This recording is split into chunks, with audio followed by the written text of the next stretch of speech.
Vous êtes bien sur Europe 1. Les enfants d'Europe 1.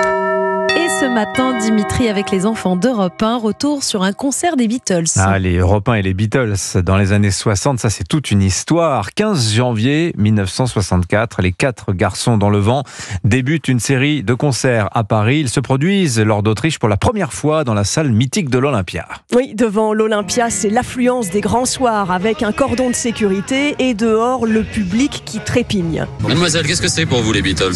Les Beatles, pour moi, c'est un nouveau groupe que j'aime beaucoup. Moi, je trouve que les Beatles sont terribles, j'attends avec impatience. Normalement, je devais rester au cours, je suis guidée spécialement pour les Beatles. Le chanteur Trini Lopez ouvre la soirée, suivi de Sylvie Vartan, puis arrivent les 4 Beatles avec leurs joues d'enfants et leurs franges brunes. Diffusion en direct dans l'émission Musicorama d'Europe 1. C'est au tour maintenant des sujets de Sa Gracieuse Majesté.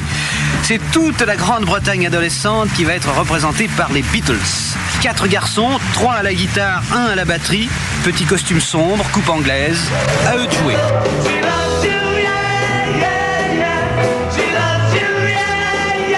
À un moment, silence dans la salle, un problème de sono. Les Beatles appellent au secours, on répare et c'est reparti. Ça n'est pas une défaillance de micro qui peut leur faire perdre contenance. Et maintenant, cette chanson, si vous voulez la chanter, n'hésitez pas, disent les Beatles.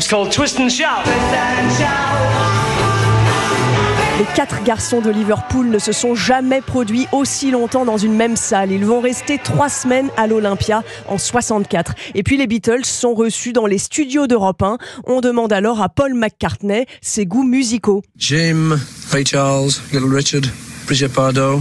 Écrire des chansons. Écrire des chansons. Écrire. Et pour finir, je voulais vous faire écouter ce joli moment où les Beatles ont improvisé sur Europe 1 un jingle pour l'émission Salut les copains.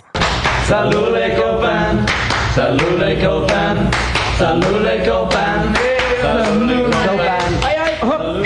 Merci. Ça n'a pas été retenu malheureusement, je crois. C'est jamais devenu le générique officiel. C'est dommage parce que c'était quand même chic, hein, les Beatles qui font le générique de Salut les copains. Merci beaucoup Laure d'Autriche, merci à Sylvaine Denis aux archives d'Europe 1, son équipe, et à Sébastien Guidis pour la réalisation. Il est l'heure de jouer avec Europe 1.